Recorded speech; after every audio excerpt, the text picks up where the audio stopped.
Hello दोस्तों, मैं हूं मोहम्मद शाहनवाज और आप लोग देख रहे हैं हमारे चैनल ओरो स्टडी। दोस्तों आज हम लोग रिंग थ्योरी का 8वां नंबर क्वेश्चन जो कि काफ़ी ज़्यादा इंपॉर्टेंट है और ये बीएससी पार्ट थर्ड 2020-23 के लिए बहुत ज़्यादा इंपॉर्टेंट है क्योंकि इसके आने की संभावना 99% है और ये थ्योरम कहीं नहीं मिल रहा है। बहुत ज़्यादा इम्पोर्टेंट है, बहुत ज़्यादा खोजने के बाद ये थ्योरम मैंने पाया है और मैं आप लोगों के बीच शेयर करना चाहता हूं।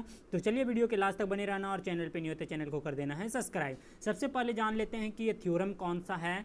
थ्योरम है state and prove unique factorization theorem for a polynomial over a field. ठीक है, थोड़ा सा मैं पेन का कम कर देता हूँ। ठीक है, चलिए यूनिक फैक्टराइजेशन थ्योरम जो कि आपके 16 नंबर में इसको पूछा जाएगा। कितना नंबर में? 16 नंबर में पूछा जाएगा, काफ़ी इंपॉर्टेंट है। चलिए इसके स्टेटमेंट की अगर बात करें तो स्टेटमेंट इसमें दो बात ध्यान रखना है। ठीक है, पहला है कि let R be a Euclidean ring and a b a non zero non unit element of R. क्या बोल रहा है कि आर कोई इंक्लूडियन रिंग है और ए अगर non zero non unit element of R का है, तब यहाँ से एक रिलेशन है A equal to P1 P2 P3 P4 dot dot PM। ये प्राइम नंबर का प्रोडक्ट है, P1 का प्रोडक्ट, और equal to Q1 Q2 Q3 Q4 dot dot QN। ये भी प्रोडक्ट है Q का, यानी दूसरा प्राइम नंबर लिए। ये दोनों क्या है? इक्वल है। ठीक है, ये पहला है। देन तब यहाँ से क्या हो जाएगा, ये दोनों अगर इक्वल है, इस दोनों का प्रोडक्ट P1 P2 P3 का और Q1 Q2 Q3 dot dot QN तक का, तब यहाँ से क्या होगा, M इक्वल टू N हो जाएगा एंड इच PI जो होगा, यानी ये PI जो है P1 P2 P3 dot dot PM क्या हो जाएगा, एसोसिएट हो जाएगा किसका?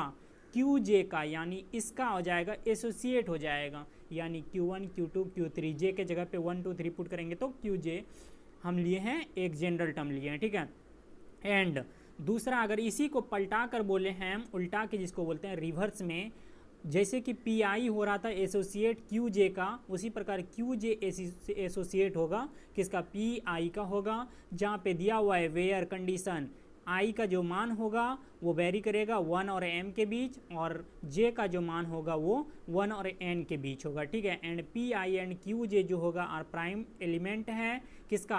R का ये प्राइम एलिमेंट है PI और QJ, और तब इसको बोला जाता है then R is called unit factorization domain या थ्योरम। डोमेन को ही थ्योरम बोला जाता है। ठीक, इसको ध्यान में रखिएगा। चलिए अब चलते हैं हम लोग इसके प्रूफ को देखते हैं। इसके प्रूफ को देखते हैं, काफ़ी ज़्यादा आसान है और 16 नंबर आप अपने जोली में कर लीजिएगा। बहुत ज़्यादा छोटा भी है और बहुत ही आसान भी है, समझ में आ जाएगा आप लोगों को। ठीक है, चलिए प्रूफ को देखते हैं।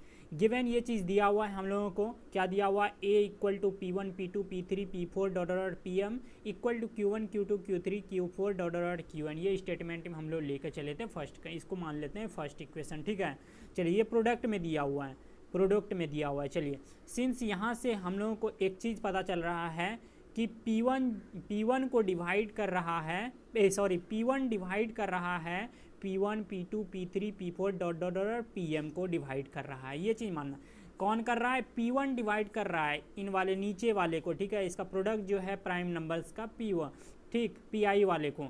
देयरफॉर यहाँ से क्या हो जाएगा, P1 डिवाइड करेगा किसको? अब P1 P2 P3 P4 dot dot PM जो ये किसके बराबर है? ये है Q1 Q2 Q3 Q4 QN के बराबर है। तो इसके बदले में क्या लिख देंगे? ये चीज़ लिख देंगे। ठीक है, समझ लिए।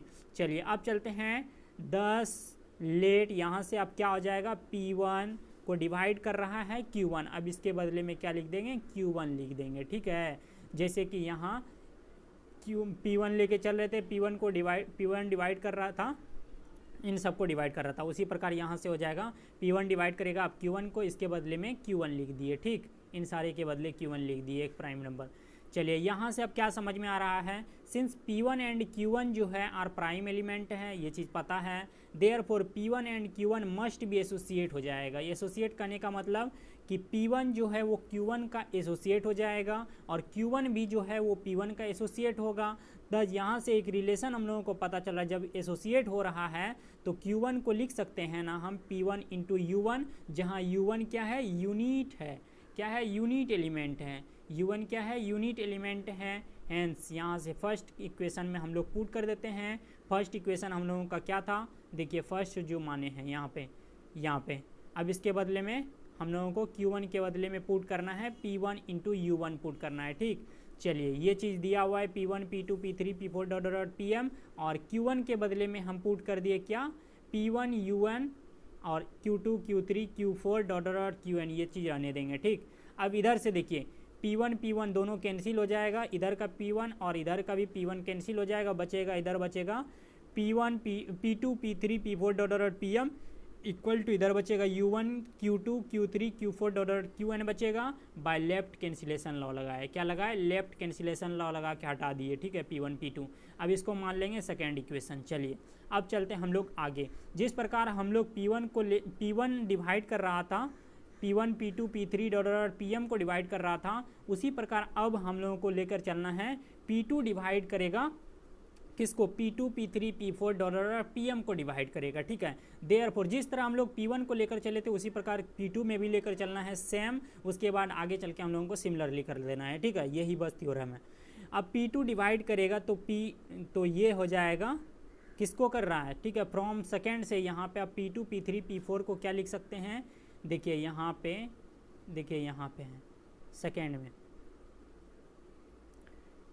P2 P3 P4 PM है ना, इसको डिवाइड कर रहा है, P2 डिवाइड कर रहा है इन सबको।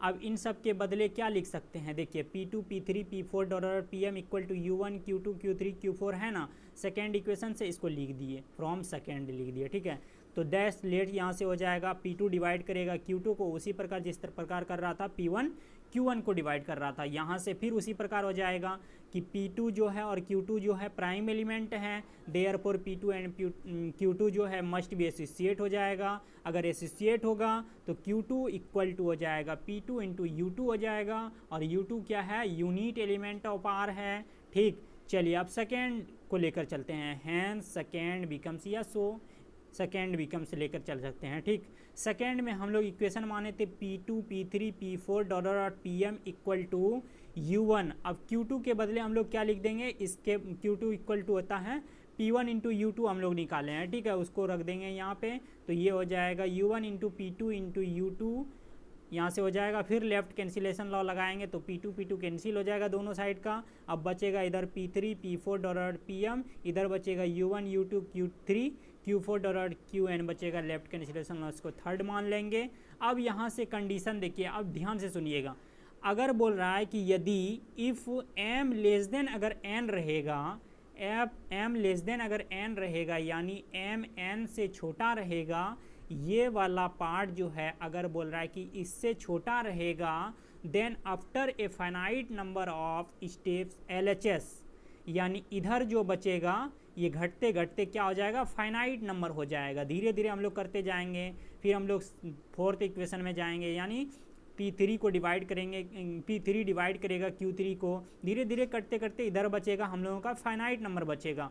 और बोल रहा है फिर इक्वेशन थर्ड में बिकम्स 1 बचेगा। ठीक है, फाइनाइट नंबर बिकम्स 1 बचेगा, एंड RHS में जो है becomes product of some units and some non units of R which can't be equal to 1।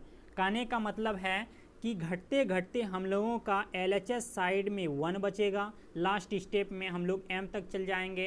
तो इधर जो है, इधर हम लोगों का घटते घटते Q1 फिर Q2 Q4 घटते घटते हम लोगों का यूनिट एलिमेंट आ जाएगा। यूनिट एलिमेंट कहने का मतलब कि हम लोगों का 1 नहीं बचेगा, इक्वल टू 1 नहीं हो जाएगा, यहाँ पे ख़त्म हो जाएगा, जो कि हम लोगों का ये इक्वल नहीं हो रहा है, 1 के इक्वल नहीं। इधर फाइनाइट नंबर आ जाएगा, इधर यूनिट एलिमेंट आ जाएगा।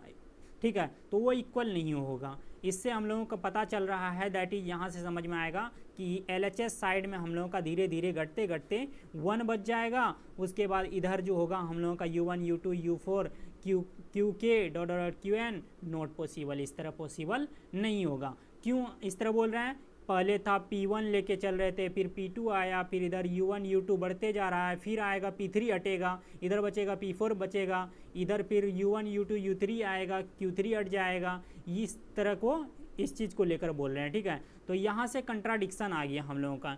हैंस m लेस देन क्या हो जाएगा, है यहाँ पे n हो जाएगा, सॉरी n दे दीजिएगा।